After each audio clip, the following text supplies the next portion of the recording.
오순절 날이 이미 이르매 그들이 다 같이 한 곳에 모였더니 홀령이 하늘로부터 급하고 강한 바람 같은 소리가 있어 그들이 앉아 온 집에 가득하며 마치 불의 혀처럼 달라지는 것들이 그들에게 보여 각 사람 위에 하나씩 임하여 있더니 그들이 다 성령의 충만함을 받고 성령이 말을 하심을 따라 다른 모두도 말하기를 시작하리라. 아멘. 들이 여기저기 흩어져 살고 있습니다.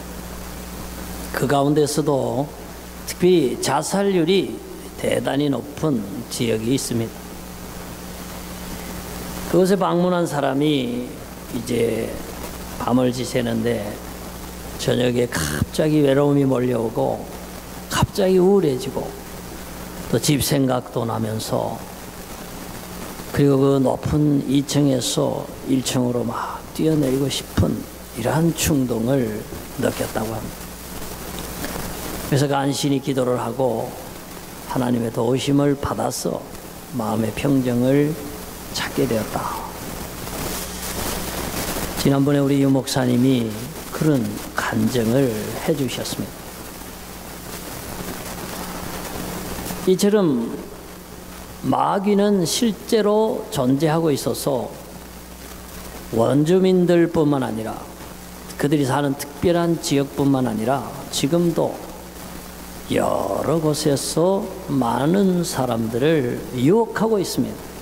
때로는 시험과 환난과 도탄에 빠뜨리려고 마귀가 역사하는 시대에 우리가 살고 있습니다.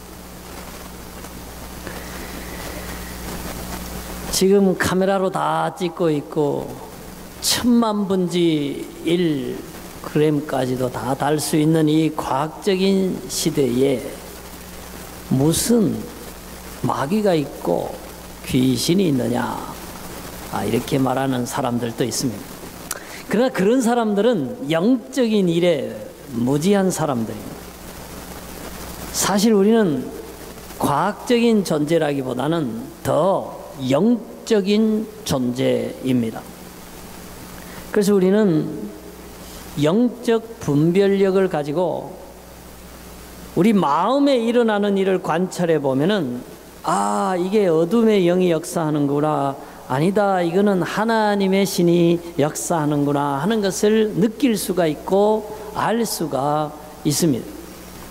그것은 제 말이 아니라 우리가 성경을 보면 우리가 분명하게 확인할 수가 있습니다. 때때로 마귀는 우리의 지각에 역사하고 때때로 마귀는 우리의 이성에 역사합니다. 우리 하나님 말씀 한번 볼까요? 보셔요. 사울이 번뇌했다. 번뇌한다는 것은 굉장히 막 혼란스럽고 마음이 복잡하고 갈피를 잡지 못하고 괴로워하는 상태를 의미하잖아요. 자, 그런데 악신이 그를 번뇌케 했다. 때때로 귀신이나 어둠의 영들이 사단이 들어와서 우리의 그 감정을 컨트롤하게 되면은 불안해집니다, 여러분. 그리고 굉장히 복잡하고 혼란스럽고 괴로운 상태를 가질 수가 있습니다. 뿐만 아니라 우리는 유다가 예수님을 팔았다, 그는 배신자다, 정말 하지 못할 일을 했다, 우리 그렇게 욕을 많이 합니다. 자, 그런데 유다가 그렇게 죄를 짓게 되는 배경에 있어서 마귀가 예수를 팔려고 하는 그 생각을 유다의 마음속에 집어넣었다 하는 이 기록을 주목할 필요가 있습니다. 때때로 많은 범죄가 그 사람의 손에 의해서, 그 사람의 입에 의해서, 그 사람에 의해서 일어나긴 하지만 그 충동을 악한 세력이 와서 사단과 마귀가 죄를 짓도록 충동한다는 사실을 우리는 유다를 통해서 알 수가 있습니다. 얼마 전에 버스를 타고 가다가 한 남자가 갑자기 칼을 내가지고 그 승객 목을 잘랐어요. 그 사람 법정에 서서 심리를 봤는데 너 왜 죽였냐 그러니까 자기 마음속에서 자꾸 누구를 죽여라 하는 소리도 들리고 충동이 일어나서 그렇게 했다는 거예요. 미국에서 대학생이 하나 학교에 가서 총을 쏴서 많은 학생을 죽였어요. 너 왜 죽였냐? 내 속에서 누군가 쏴라 자꾸 충동을 해서 그렇게 했다 라고 하는 보고들이 많이 들려오고 있습니다. 그래서 우리가 성경에 가르쳐주는 교훈과 이러한 실질적인 사례들을 접하면서 우리가 깨달아야 합니다. 뭘 깨달아야 하냐면은 우리 마음을 잘 지키지 못하면 어둠의 영들이 찾아와서 우리의 감정을 혼잡스럽게 번뇌케 하고 때로는 예수를 팔려는 것처럼 죄를 저지르고 선을 하지 못하도록 충동하는 그런 충동질을 받을 수 있다는 것입니다. 그래서 성경은 마귀가 와서 우리 마음을 다스리고 우리 인생을 잘못된 쪽으로 이끌어가지 못하도록 에베소에 보면은 그렇게 말하지 않습니까? 술 취하지 말라 이는 방탕한 것이니 오직 성령으로 충만함을 받으라. 왜 우리가 성령으로 충만함을 받아야 되는가? 장자크 루소가 인간은 흰 종이와 같다, 인간의 마음은 하얀 종이와 같다 하는 말을 했습니다. 그 사람이 그렇게 말한 것은 어린이들, 청소년들에게 어떻게 교육하느냐에 따라서 좋은 그림이 나올 수도 있고 나쁜 그림이 나올 수도 있다. 그래서 좋은 교육을 해서 훌륭한 사람으로 키워야 된다는 뜻에서 얘기를 했습니다. 근데 저는 오늘 그 루소의 말을 이렇게 표현하고 싶어요. 조금 응용해서 적용하고 싶어요. 우리의 마음이 있는데 이 마음의 그릇에 악한 것이 들어오고 음란한 것이 들어오고 남을 미워하고 하나님의 말씀을 의심하고 자꾸 죄 짓는 쪽으로 들어가게 몰아가는 악한 영이나 마귀가 와서 주인 노릇하지 못하도록 하고, 우리의 하얀 마음에 하나님의 성령께서 들어오셔서 오히려 하나님을 사랑하고 오히려 진리를 사랑하고 죄를 미워하고 악한 것을 멀리하고 정말 좋은 거, 선한 거, 하나님이 기뻐하시는 거, 그런 생명에 속한, 영혼에 속한, 하나님의 영역에 속한 신령한 일들을 하도록 그렇게 역사하시고 그렇게 동기를 부여하시는, 그렇게 우리를 주관하시는 성령께서 우리의 마음에 오셔서 우리의 주인이 되시고 왕이 되시고 내 인생을 이끌어 가시도록 내 마음이 어두움으로 가득한 게 아니라 하나님의 밝은 빛으로 가득하게 환하게 밝아지도록 우리의 마음을 성령에 충만한 상태로 이끌어 가야 되겠다 하는 것입니다. 그것이 바로 성령으로 충만함을 받으라 하는 하나님의 뜻이 되는 것입니다. 제가 청년 때에, 그때는요 제가 지금보다도 훨씬 왜소하고 또 건강도 약하고 우리 집도 굉장히 어려운 때였어요.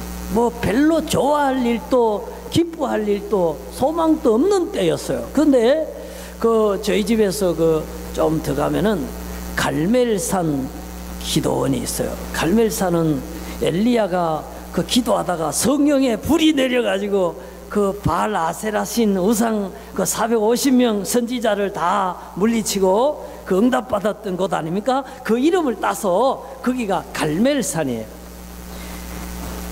그 갈멜산 기도원에 갔는데 사람이요, 우리 예배당이 한 2-3배 되는 마루로 된 성전에 앞에서부터 저 뒤에까지 은혜를 받으러 온 여름에 사람들이 뭐 내 생각에 한 700-800명 쫙 모였어요. 그 무리 중에서 제가 앉아가지고 열심히 집회를 참석하다가 은혜를 받았어요. 은혜를 받은 걸 그때는 몰랐어요. 오히려 지금 내가 성경적으로 신학적으로 그때의 사건을 이렇게 반추하고 성찰하고 평가해 보건대 은혜를 받았어요. 그래서요, 집회를 이제 하는데 은혜를 받으니까 그 화장실 가는 것도 불편하고 잠자는 것도 불편하고 뭐 천지 시끄럽고 먹는 것도 시원찮고 한데도요, 불평이 오세요. 너무너무 기쁘고 감사한 거예요. 그 이해가 안 되잖아요. 사람이 먹을 것도 풍성하고 모든 게 평안하고 조용하고 자기 뜻대로 잘 될 때의 행복감을 느끼는데 그게 아니고 지금 그럼에도 불구하고 마음이 기쁜 거예요. 그 밤에요, 산에 올라가서 깜깜한 밤에 거기서 기도하는데 너무 좋은 거예요. 그리고 사람들과 한 그때는 무슨 악기도 없어요. 그냥 북 하나 하고 피아노밖에 없는데 찬송을 하는데 불러도 기쁘고 불러도 더 부르고 싶고 너무너무 즐겁고 좋은 거예요. 그것이 바로 성령 받은 사람의 특징이에요. 그래서 우리가 기쁨이 어디서 오느냐, 행복이 어디서 오느냐, 평안이 어디서 오느냐, 환경에서 오지 않습니다. 아무리 좋은 환경에서도 원망하고 불평하고 부정적으로 생각하는 사람이 있으면 백만장자 중에서도 자살하는 사람이 나옵니다. 여러분, 우리가 생각할 때에 최진실이가 죽을 이유가 뭐가 있습니까? 이쁘지, 인기 많지, 돈 많지, 왜 죽습니까? 근데 죽잖아요. 제가 말씀드리고 싶은 거 있어요.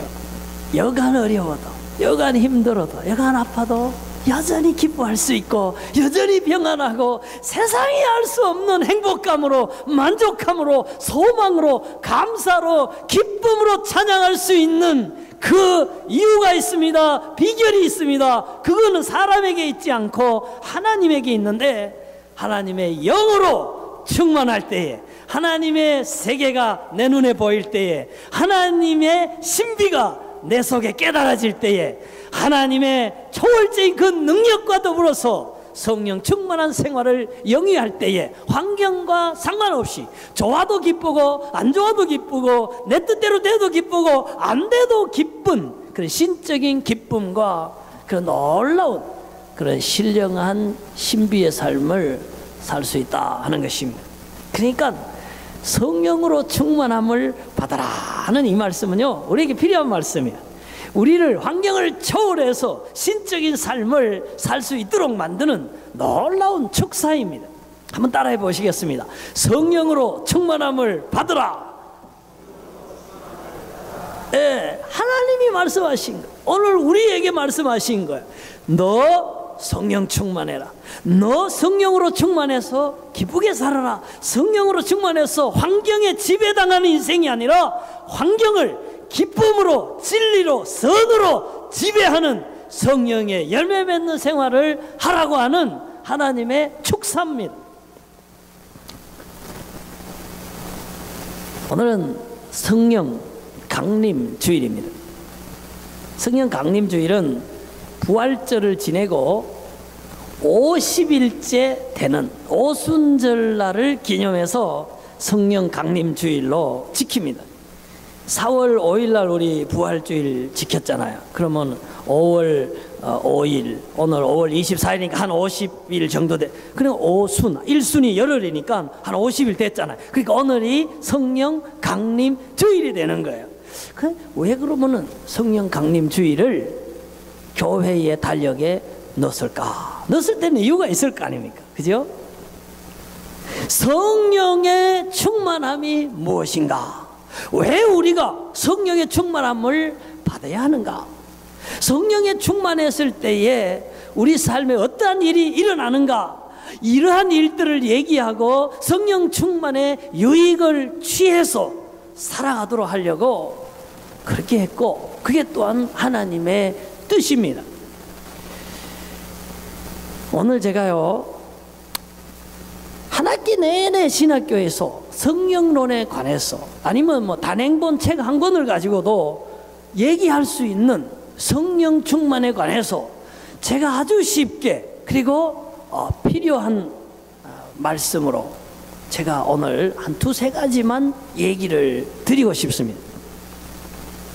성령이 왜 충만해야 되는가? 성령이 내게 충만할 때에 어떤 일이 일어나는가? 우선 그런 얘기를 좀 하겠습니다.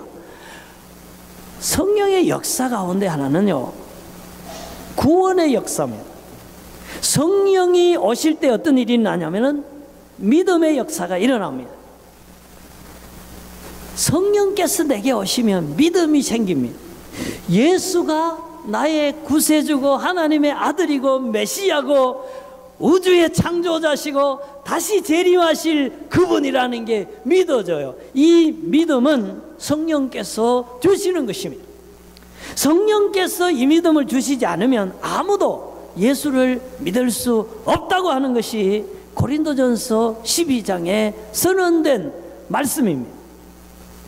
예수를 구세주로 믿지 않으면 구원받을 수 없습니다. 죄사함 받을 수 없습니다. 하나님 자녀 되지 않습니다. 천국으로 영생을 누릴 수 없습니다. 자, 그러면 반드시 예수를 믿어야 되는데 그 믿음은 선물이고 성령께서 하시는 역사입니다. 그러므로 교리적으로는 그렇게 됩니다.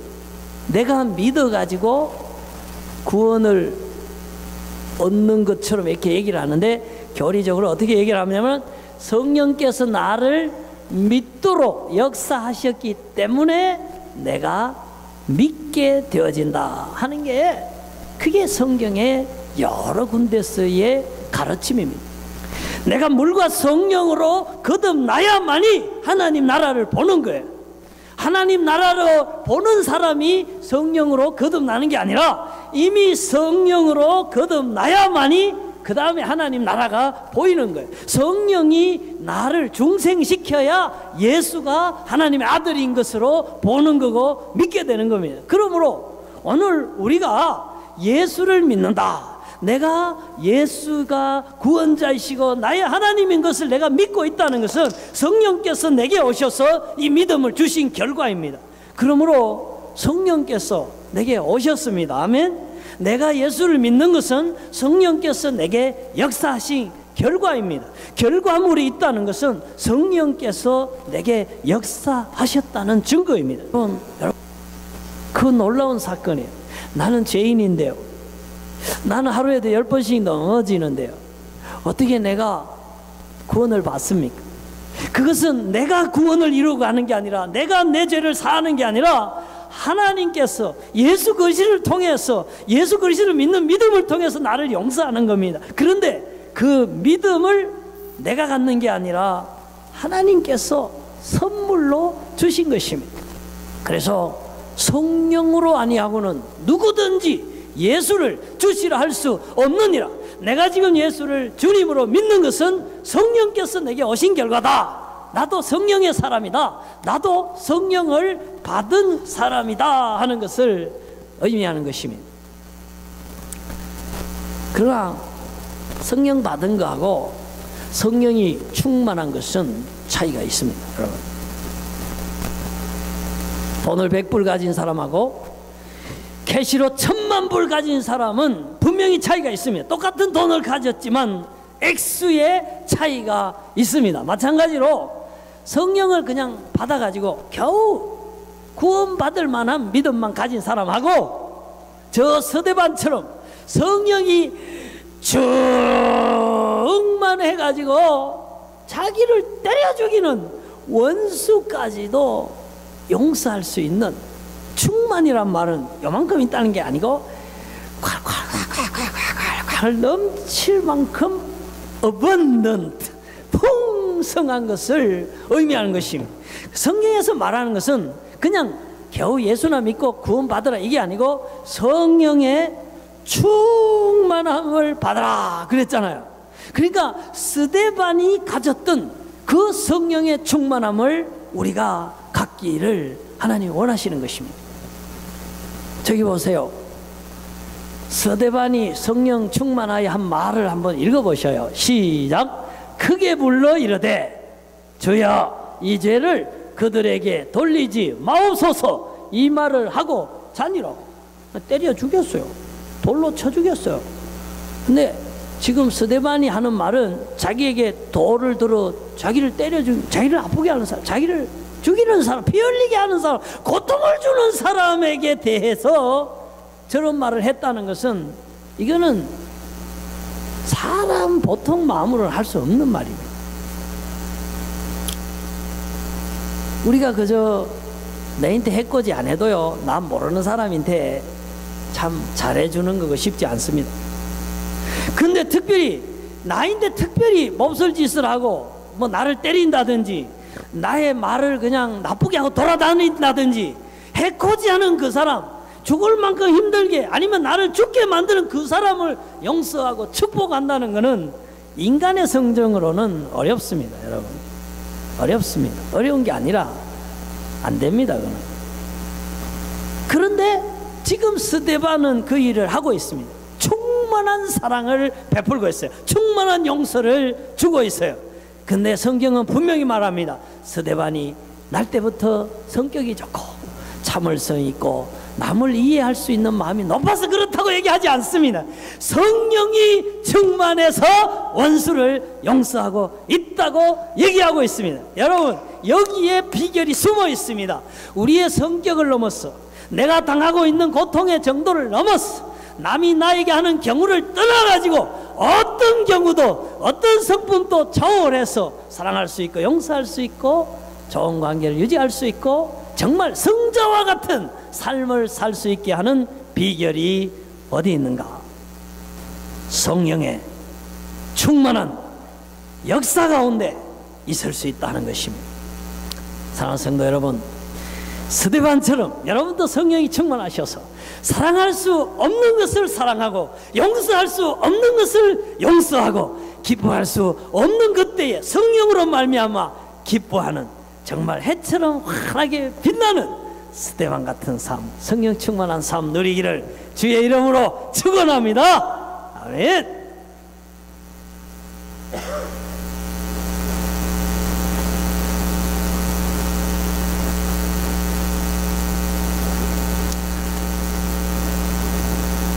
그리고 지금부터는 제일 중요한 거 죄송합니다. 갈릴리 가나 혼인 잔치에서도 술이 나왔는데 포도주가 제일 맛있는 술이 나중에 나왔다 그랬잖아요. 제가 오늘 뭐 술 준비한 건 없고요. 성령 충만에 관해서 제일 엑기스 되는 내용을 이제 지금부터 말씀을 드릴게요. 예수님께서 세상을 떠나기 전에 요한복음 16장에 보면 제자들에게 이런 얘기를 하셨어요. 내가 성령을 보내겠다. 근데 그때 말한 그 성령은 위로자, 보혜사 성령을 보내시겠다. 그렇게 약속을 했어요. 그가 와서 정말 죄에 대해서, 의에 대해서, 심판에 대해서 쭉 진리에 대해서 말씀할 거라고, 그분이 오신다고 기다리라고 그렇게 제자들이 얘기를 하셨어요. 그러고는 이제 때가 되면 예수님이 부활 성천에서 하늘로 푹 올라가시니까 제자들이 섭섭해서 뭐야 우리 예수님 보고 지금까지 따라왔는데 가시면 어떡해 이러고는 좀 실망한 빛으로 또 그리고 놀란 빛으로 신기한 빛으로 하늘을 쳐다보고 있을 때에 천사가 뭐라고 얘기했습니까? 갈릴리 사람들아 어찌하여 서서 하늘을 쳐다보느냐? 너희 가운데 올리워진 이 예수는 가심을 본 그대로 다시 오시리라. 그렇게 얘기하면서 오직 성령이 너희에게 임하시면 너희가 권능을 받고 예루살렘과 온 유대와 사마리아와 땅끝까지 이르러 내 증인이 되리라 하시니라. 그 말씀을 상기시켜 줬잖아요. 예수님이 성령이 오신다, 내가 성령을 보내드리겠다, 그렇게 얘기를 하고 난 다음에 오순절 날이 되니까 이제 성령이 오셨어요. 오셨는데 천사들을 통해서 얘기한 그대로예요. 제자들이 권능을 받았어요. 성령이 오시니까. 그 다음에 증인의 역할을 하게 됐어요. 여기에 성령론의 가장 큰 비밀이 숨어 있습니다. 왜 성령을 보내시는가? 성령이 오셔서 어떤 일을 하시는가에 대한 비밀이 여기 송두리째 숨어 있다는 거예요. 어떤 비밀? 권능을 받게 하는 거예요. 권능. 그리고는 증인되게 하는 거예요. 무슨 증인? 예수님이 하나님 아들이시다. 예수님이 하나님이시다. 예수님이 우리 죄를 위해서 죽으셨다. 우리가 그분처럼 우리도 부활하게 될 것이다. 그분 다시 오신다고 하는 이 일에 대해서 그분의 메시아됨, 그분의 하나님의 아들됨, 그분의 하나님됨, 그분의 완왕의 왕되심에 대한 증인이 되게 하는 것이 바로 성령이 오신 목적이다 하는 것입니다. 그래서 오순절 날에 성령이 오셨지 않습니까? 막 방언을 말하고 말이죠. 그리고 나가서 안전뱅이를 예수 이름으로 일으키니까 막 뛰어다니면서 찬양을 하고, 그리고 베드로가 뭐 겁쟁이잖아요. 너 저 사람 알아? 했을 때에 가야바의 법정에서 난 몰라, 난 몰라 이랬던 사람 아닙니까? 근데 성령 받고 나니까 권능을 받고 증인이 된다고 그랬는데 용감해졌어요.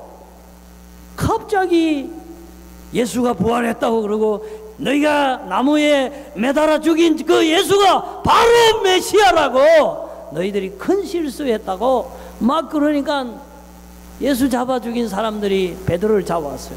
너 헛소리 하면 죽인다 너도. 그러니까 야 우리가 예수 부활한 걸 봤는데, 그리고 우리는 그 증인인데 우리는 보고 들은 것을 얘기할 거야. 그러면서 용감하게 계속 전도하는 가운데 3,000명이 회개하고 5,000명이 회개하고 안전뱅이가 일어나고 감옥문이 열리고 하는 놀라운 권능이 나타났다. 그래서 사도행전을 성령행전이라고 하면서 성령께서 사도들에게 권능을 주시고 사도들에게 믿음을 주시고 사도들에게 복음을 증거할 수 있는 방언을 주시고 해석을 주시고 여러 가지 성령의 역사가 이룬 게 뭔가? 복음을 전하게 하는 거예요. 예수 믿게 하는 거예요. 성령의 역사는 교회를 세우는 거예요. 성령의 역사는 악한 일을 물리치는 거예요. 의심과 죽음과 죄악과 불신을 물리치고 그곳에 생명을 주고 그곳에 하나님이 있게 하고 그곳에 예수 그리스도의 나라를, 빛의 세계 하나님의 나라를 확장시켜가는 그런 증인의 역사를 성령께서 이루어 가신다 하는 것입니다. 그래서 우리가 특별히 전도를 앞두고는요 성령 충만해야 돼요. 제가 선교지에 가서 막 사람들 예수 믿으라고 막 그러잖아요. 그 귀신 들린 사람들 오면은 귀신이 또 나가도록 이렇게 기도를 해주고 하는데, 근데 여러분 기도를 안 하고요, 기도를 안 하고 성령으로 충만하지 못한 사람이 선교 현장에 가서 귀신 들린 사람을 만났어요. 야 귀신아 나가라. 귀신 안 나갑니다. 절대로 안 나가요. 귀신이 웃어요. 해. 너 누구냐? 내가 예수도 알고 내가 교회도 알고 다 아는데 너 누구냐? 해. 이러고 안 나가요. 능력이 안 나타나는 거예요. 얼마나 망신입니까? 근데요 기도를 많이 했어요.